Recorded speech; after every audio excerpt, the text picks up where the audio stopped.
A good friend. An English story. Yasin's family moved from Iraq to England when he was just a young boy. Yasin did not want to leave his home in Samarra, but his father said that it was best for the family because it was not safe to live there anymore, and he wanted his son to grow up in a country that was accepting of all people. Yasin's father told his son that England was a multicultural country where people lived and worked together regardless of race or religious beliefs. Although Yasin was not happy about leaving Iraq, he soon settled into his new life in a big city called London. London was very exciting with its tall buildings and museums, and Yasin especially liked the London Planetarium and the big River Thames with all of its old bridges. Yasin even made friends with a boy who lived next door, called Andrew. All summer long, Andrew and Yasin played in the park or went to the zoo with Andrew's mum. Andrew shared his toys and his comics with Yasin and told him all about his favorite superheroes. They even built a camp in Yasin's back garden where they would hide from the grown-ups. The summer was a fun time, and young Yasin soon felt quite at home in London, even though it was a very big city and not nearly as sunny and hot as it was in Samarra. His English got better and better, especially with help from Andrew, although there were a lot of words that Yasin did not understand, and he often felt silly because he couldn't speak as well as he would like. When September finally came around and the leaves began to fall from the trees, Yasin's father explained that it was time for his son to go to school.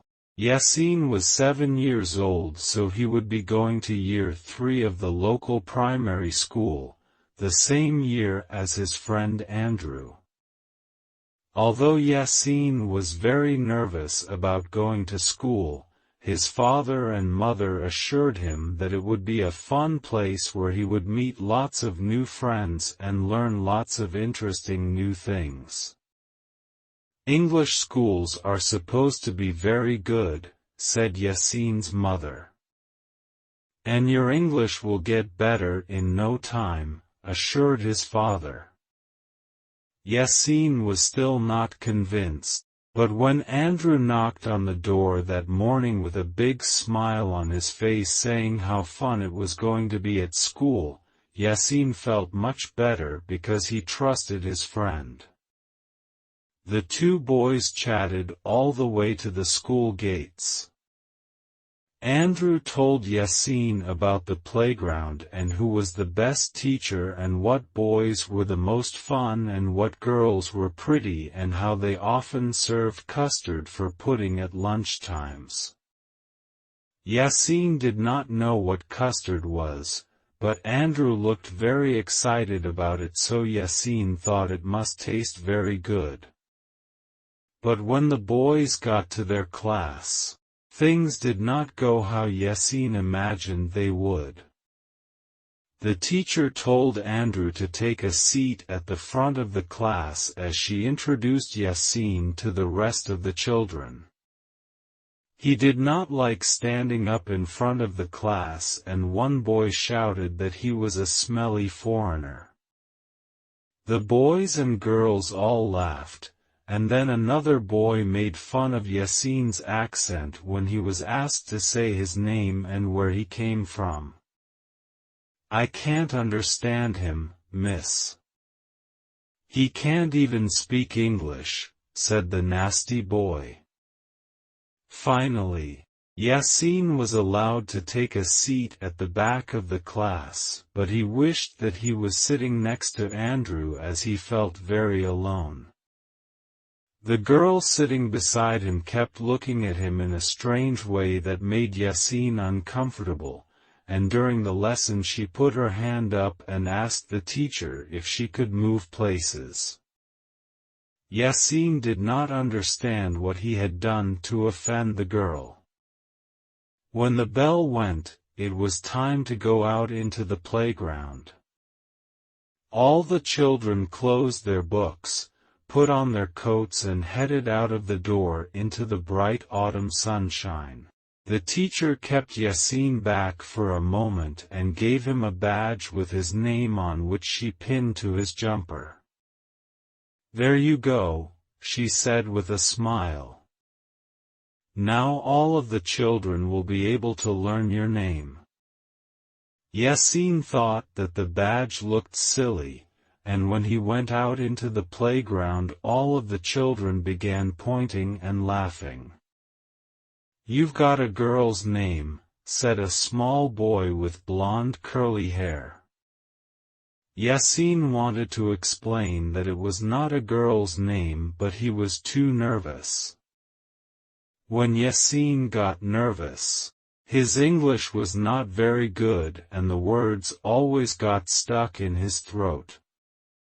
He was very sad and wanted to run out of the playground back to his mother and father and never return to school again. But just as he was about to run, he heard a familiar voice. "Hi, Yasin." And when he looked up there was Andrew standing right beside him. Andrew looked at the children gathered around and shook his head. "What's wrong with you lot?" he asked. "I told my friend Yasin that school was fun. Why are you ruining it for him? He's different," said a very tall girl who was standing at the front of the crowd. "So are you," said Andrew. "You are the tallest girl in the whole school and you don't like it when people make fun of you, do you?" Then Andrew looked at the boy with the curly hair. "And you don't like it when people say that you have girl's hair," he said to the boy. "We are all different and that is what makes us interesting. What would life be like if we were all the same as one another?" There was silence among the children. Then Yasin lifted his head high. "Boring," he said with a smile. "That's right," exclaimed Andrew, returning his friend's smile. "Really boring." And with that all of the children began to laugh. "Really boring," they chanted at one another. Andrew went on to explain how he had spent the summer with Yasin, how they had built a camp together and played in the park, and how Yasin preferred Batman to Superman, and how he really was different because he didn't even like hot dogs. The children all laughed some more and soon everybody was talking about all the things that made them different from one another. Peter Jenkins even lifted up his jumper and showed everybody a big purple birthmark on the front of his belly. "Now that's what I call different," he said triumphantly. "I bet none of you have a big birthmark like mine." When break time was over, Andrew put his hand up in class and suggested to the teacher that they should spend the lesson talking about how great it was that everybody was so different from everybody else and how people came to England from all over the world to begin a new life just like his friend Yasin. The teacher agreed that it was important to be an individual, and she also said how wonderful it was that the whole of Britain was such a multicultural island. Yasin wrote these 2 words down in his book and promised himself that he would learn them both and remember them always. He also wrote the word friend in his book. He already knew what that meant, but he just wanted to write it down because he felt so lucky to have a good friend like Andrew who stood up for people and did not judge them just because they were different.